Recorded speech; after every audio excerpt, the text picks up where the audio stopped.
சகோதரர் பக்சிங் அவர்களின் ஊழியத்திலிருந்து விடாய் துணிக்கேற்ற வார்த்தைகள். ஜனவரி மாதம் 20ஆம் தேதி. எந்த மனுஷனும் தன்னைத்தானே சோதித்தறிந்து. 1 கொரிந்தியர் புஸ்தகம் 11வது அதிகாரம் 28வது வசனம்.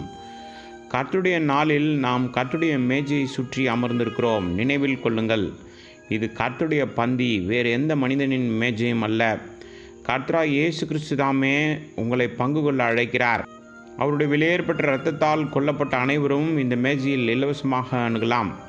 நீங்கள் உங்கள் இருதயத்தை உற்று நோக்கினால் நீங்கள் உண்மையில் அவருடைய இரத்தத்தினால் கொல்லப்பட்டிருக்கிறீர்களா என்பது உங்களுக்கு தெரியும். இல்லையெனில் இந்த அப்பமும் திராட்சரசமும் உங்களுக்கு அனுப்பப்பட்டாலும் தயவுசெய்து இவற்றை தொடாதீர்கள். இந்த காரியங்கள் மறுபடியும் பிறந்து அவருடைய ஜீவனுள்ள சரீரமாகிய சபையின் ஒரு பகுதியாக இருப்பவர்களுக்கு மட்டுமே சொந்தமானது. மறுபடியும் பிறக்காதவர்களுக்கு இந்த மேஜை சொந்தமல்ல. அப்படியானால் சுய பரிசோதனையின் முதலாவது ஆய்வு இதுதான். நீங்கள் விசுவாசம் உள்ளவர்களோ என்று உங்களை நீங்களே சோதித்தறியுங்கள். உங்களை நீங்களே பரீட்சித்து பாருங்கள். இயேசு கிறிஸ்து உங்களுக்குள் இருக்கிறார் என்று உங்களை நீங்களே அறியீர்களா? 2 கொரிந்தியர் புஸ்தகம் 13வது அதிகாரம் 5வது வசனம். இந்த மேஜை நம்முடைய கர்த்தராகிய இயேசு கிறிஸ்துவின் மரணத்தை நமக்கு நினைப்பூட்டுகிறது.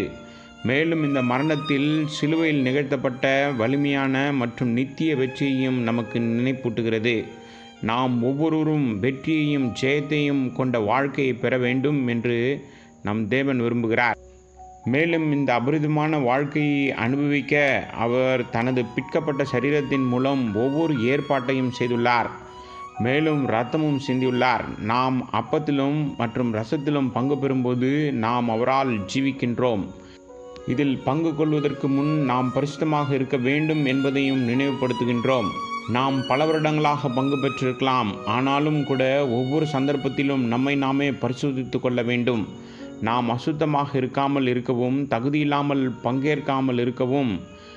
இப்படி இருக்க எவன் அபாத்திரமாய் கர்த்தருடைய அப்பத்தை புசித்து அவருடைய பாத்திரத்தில் பானம் பண்ணுகிறானோ அவன் கர்த்தருடைய சரீரத்தையும் இரத்தத்தையும் குறித்து குற்றமுள்ளவனாயிருப்பான். 1 கொரிந்தியர் புஸ்தகம் 11வது அதிகாரம் 27வது வசனம். நாம் அவருக்கு முன்பாக சுத்தமாகவும் தகுதியுடையவர்களாகவும் இருக்கிறோமா? இதனால்தான் நாம் பங்கேற்பதற்கு முன் நம்மை நாமே ஆராய்ந்து பார்க்க வேண்டும். நாம் எல்லாவற்றிலும் அவருக்கு கீழ்ப்படுகிறோமா?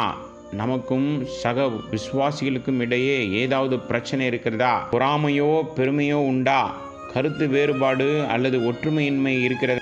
பிறகு நாம் அப்பத்திலும் இரசத்திலும் பங்கு பெறுவதற்கு முன் இந்த காரியத்தை ஒப்புக்கொண்டு தேவனுக்கு முன்பாகவும் நம் சக மனிதர்களுக்கு முன்பாகவும் சரி செய்யப்பட வேண்டும். பொறாமை மற்றும் பெருமை ஒப்புக்கொள்ளப்பட்டு இரத்தத்தின் கீழ் வைக்கப்பட வேண்டும். வெறுப்பு அல்லது கருத்து வேறுபாடு வெளிச்சத்திற்கு கொண்டு வரப்பட வேண்டும். இவைகள் சரி செய்யப்பட வேண்டும். ஒவ்வொரு பலவீனத்தையும் அவருடைய ஜீவனால் நாம் மேற்கொள்ள முடியும். ஒவ்வொரு அசுத்தமும் அவருடைய இரத்தத்தால் கழுவப்படலாம் மற்றும் கடந்த கால ஒவ்வொரு இழப்பும் நம்மை தாழ்த்துவதன் மூலம் மீட்டெடுக்கப்படும்.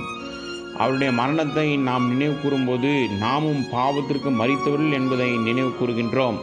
மேலும் அவருக்கு கீழ்ப்படிவதற்கு அடிமைகளாக நாம் நம்மை ஒப்புக்கொடுக்க வேண்டும்.